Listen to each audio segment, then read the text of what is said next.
मनोजवं मारुततुल्यवेगं जितेन्द्रियं बुद्धिमतां वरिष्ठं वातात्मजं वानरयूथमुख्यं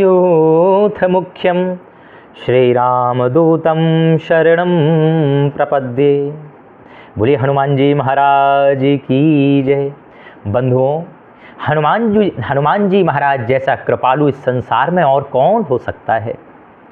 हनुमान जी बड़े कृपालु हैं और अपने भक्तों पर बड़ी दया करते हैं, बड़े दयालु भी हैं।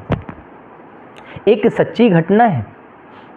एक सेठ जी थे, अपने सेठानी को लेकर के मेला घुमाने के लिए गए थे, मेला देखने के लिए गए थे। अब मेला देखते देखते मेला में बड़ी भीड़ लगी हुई थी महाराज। सो मेला में घूमते घूमते इतनी भीड़ में सेठानी जी का हाथ छूट गया और सेठानी गुम गई महाराज। सारे मेला में खोजा है सेठ जी ने, लेकिन सेठानी का कहीं कोई अता पता नहीं। बड़े बड़े अनाउंस करवाए महाराज, लेकिन सेठानी का तो मिलने का कोई नाम निशान ही नहीं, कोई बताने वाला ही नहीं। सेठ जी थक गए महाराज, पसीना पसीना हो गए और मन में बड़े घबरा जाते हैं कि अब क्या होगा। इतने बड़े मेला में सेठानी यदि गुम गई तो मैं कहाँ खोजूंगा। बहुत उदास हो गए महाराज। अब उदास होकर के रोते हुए जब निकल रहे थे, बीच मार्ग में राम जी का मंदिर पड़ता है। राम जी के मंदिर को देख करके सेठ जी मंदिर में जाते हैं और प्रार्थना करते हैं रोते हुए। पंडित जी ने कहा, सेठ जी क्या हुआ, क्यों रोते हो। सेठ जी कहते हैं, महाराज क्या बताऊं, मेला देखने के लिए हम दोनों सेठ सेठानी गए हुए थे और भीड़ के कारण सेठानी का हाथ छूट गया। सो खूब खोजा पूरे मेले में और खूब अनाउंस करवाया, लेकिन सेठानी का कहीं कोई अता पता नहीं। क्या करूं महाराज, कुछ कृपा करो कि सेठानी मिल जाए। सेठ जी कहते हैं, पंडित जी कहते हैं, चिंता क्यों करते हो, अरे हमारे राम जी तो बड़े दयालु हैं, बड़े कृपालु हैं।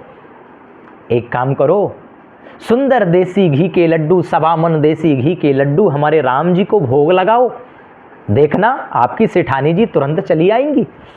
अब बेचारे सेठ जी तो बड़े कंजूस थे, लेकिन क्या करें, जब व्यक्ति फंसता है तो सब कुछ करना पड़ता है महाराज।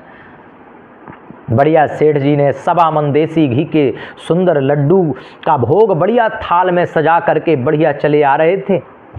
बीच मार्ग में पड़ता था हनुमान जी का मंदिर।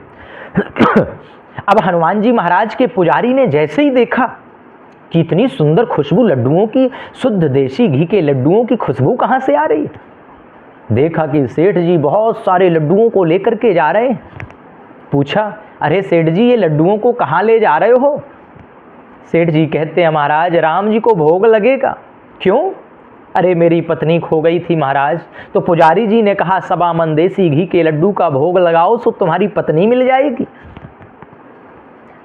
हनुमान जी के पुजारी ने कहा, अरे सेठ जी पागल हो रहे हो क्या, अरे राम जी की अपनी पत्नी गुमी थी तो वो अपनी पत्नी को खोज करके नहीं लाए, तुम्हारी क्या पत्नी को क्या कैसे खोज के लाएंगे, तो क्या करूं महाराज।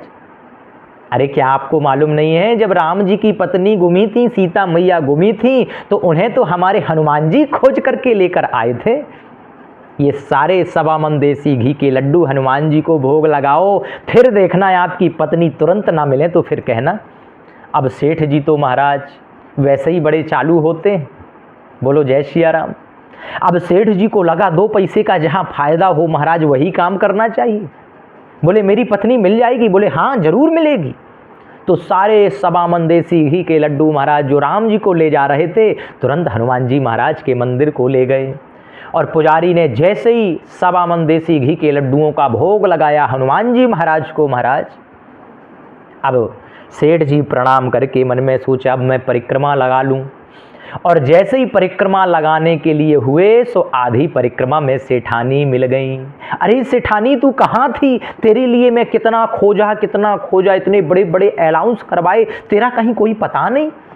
सेठानी का भी आश्चर्य का ठिकाना नहीं, रोने लगी। बोले मुझे छोड़ करके आप भाग गए, मैं भी गुम गई थी, खूब आपको खोजा पर आपका भी कहीं कोई पता नहीं। अब पता करते करते घर की ओर जा रही थी तो सोचा कि हनुमान जी का मंदिर है, हनुमान जी से प्रार्थना करूं कि आप मिल जाओ मुझे।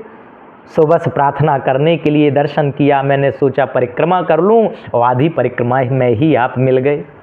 तो अब देखो महाराज, हमारे हनुमान जी कितने कृपालु हैं कि बीच मार्ग में ही, बीच परिक्रमा में ही सिठानी मिल जाती है।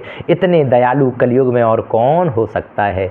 इसीलिए तो कलयुग में जितनी कलयुग होगी उतने ही ज़्यादा हनुमान जी महाराज की भक्ति बढ़ेगी, और जो भक्त हनुमान जी की साधना करता है, हनुमान जी का भजन करता है, हनुमान जी का स्मरण करता है बंधुओं, उसके जीवन में कभी अमंगल हो नहीं सकता, उसके जीवन में तो मंगल ही मंगल होता है। बोलो जय सिया राम, जय बालाजी सरकार की।